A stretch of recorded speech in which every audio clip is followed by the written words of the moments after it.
Good morning, student. Our first unit in class +1 is physical world. हम जो class +1 में सबसे पहला यूनिट पढ़ेंगे वो होगा आपका फिजिकल वर्ल्ड।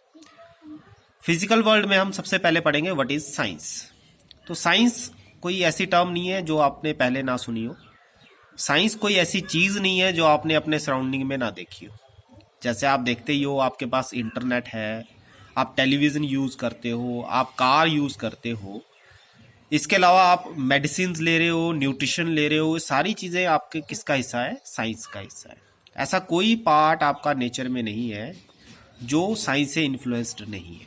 ठीक है, तो साइंस जनरली क्या, इसका मीनिंग क्या होता है? जिस साइंस को हमने लैटिन वर्ब सिंटिया से लिया हुआ है, या सिंसिया भी इसको हम कहते हैं, जिसका मतलब होता है टू नो, किसी चीज को जानना, किसी चीज के बारे में नॉलेज रखना। ठीक है, the knowledge which humans have gained through observations and experiments. आपने बड़ी अच्छे से किसी चीज को ऑब्जर्व किया हुआ है या आपने लैब में उसको एक्सपेरिमेंटली प्रूव किया हुआ है, उस नॉलेज को या उस ऑर्गेनाइज्ड सिस्टम को हम नाम देते हैं साइंस। अब साइंस में हम कुछ मेथड, साइंटिफिक मेथड हम यूज करते हैं। ठीक है, उसमें हमारा सबसे पहला मेथड आता है taking a large number of scientific systematic observations through controlled experiments. ठीक है, एग्जाम्पल के लिए हम देखते हैं कि नदी का पानी आपका कहां से कहां फ्लो करता है? ऊपर से नीचे की तरफ को, पहाड़ों से कहां जाता है? प्लेन्स की तरफ को जाता है। अब यही एक्सपेरिमेंट अगर मैं लैब में करना चाहता हूं तो मैं एक पानी से भरा हुआ टैंक किसी हाइट पे रखूंगा और उसमें से एक पाइप नीचे की तरफ को निकाल दूंगा, तो क्या होगा? या टैप आप लगाते हो तो क्या होता है? पानी कहाँ फ्लो करता है? नीचे की तरफ को फ्लो करता है।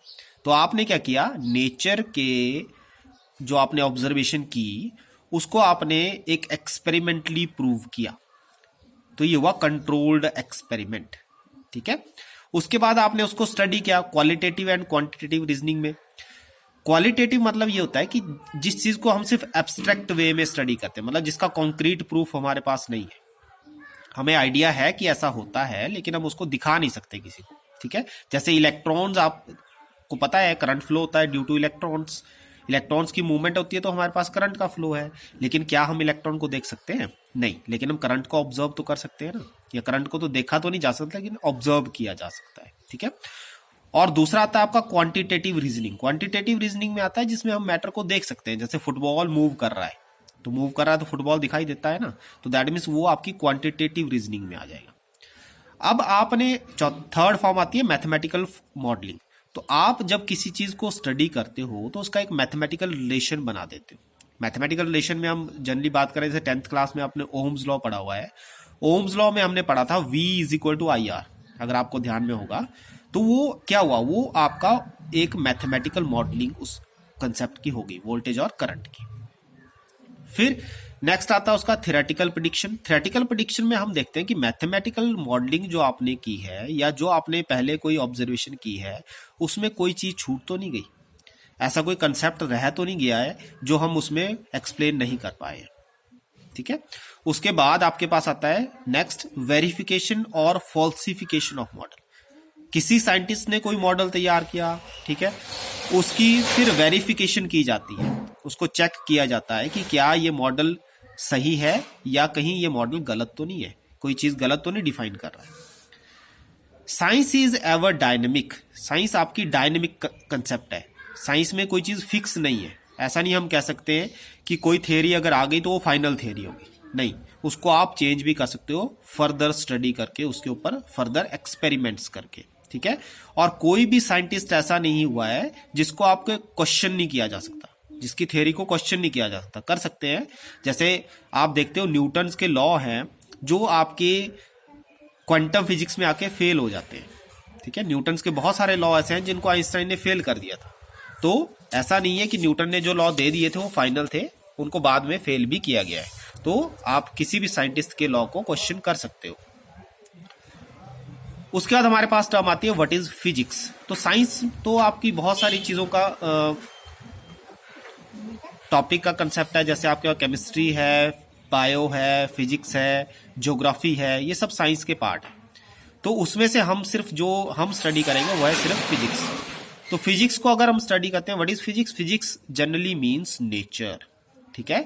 तो फिजिक्स क्या है? फिजिक्स है study of nature and natural phenomena, ठीक है, उसको हम फिजिक्स कहते हैं। अब नेचर में आपके पास क्या है स्टडी करने के लिए? तो आप देख सकते हो रेनबो हमारे पास है, रेनफॉल हमारा हो रहा है, आपका पानी है जो नदी में ऊपर से नीचे की तरफ को मूव करता है, हमारा जो सन है उसके अराउंड सारे प्लैनेट रिवॉल्व कर रहे हैं। ये सारी चीजें आपकी नेचर है और इसको स्टडी हम करते हैं, और ये सारी स्टडी किस में आएगी? आपकी फिजिक्स में आएगी। इसमें नेक्स्ट टर्म हमारे पास आती है यूनिफिकेशन।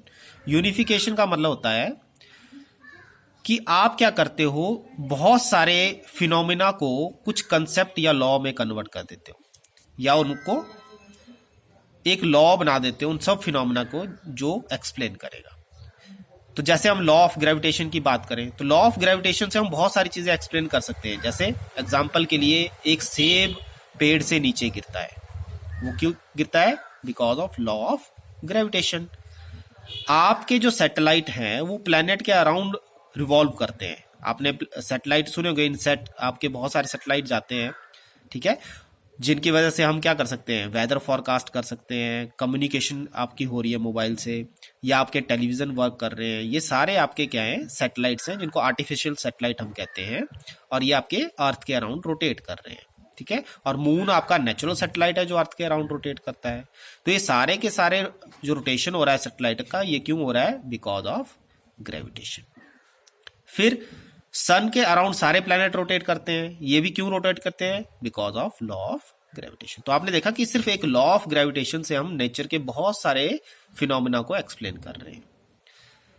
इसी तरह आपके और भी बहुत सारे फिनोमिना हैं जो आपके एनर्जी के ऊपर भी एक्सप्लेन किए जा सकते हैं, जो हम हायर क्लासेस में पढ़ेंगे। रिडक्शनिज्म। रिडक्शनिज्म का मतलब होता है कि आपने किसी कॉम्प्लेक्स सिस्टम को अगर स्टडी करना है तो उसके कंस्टिट्यूएंट पार्टिकल को स्टडी करो। कंस्टिट्यूएंट पार्टिकल मतलब जिनसे मिलके वो कॉम्प्लेक्स सिस्टम बना हुआ है। जैसे एग्जांपल के लिए हम कहते हैं कि आपने एक बड़े सिस्टम के टेम्परेचर को स्टडी करना है, बल्क सिस्टम मतलब बहुत बड़ा सिस्टम है, उसका टेम्परेचर आप देखना चाहते हो, तो आप क्या करो, जिन मॉलिक्यूल से वो मिलके बना हुआ है उनकी काइनेटिक एनर्जी को स्टडी कर लो। काइनेटिक एनर्जी मतलब वो मॉलिक्यूल कितनी स्पीड से दौड़ रहे हैं, जितनी ज्यादा उनकी स्पीड होगी उतना ज्यादा उसका टेम्परेचर होगा।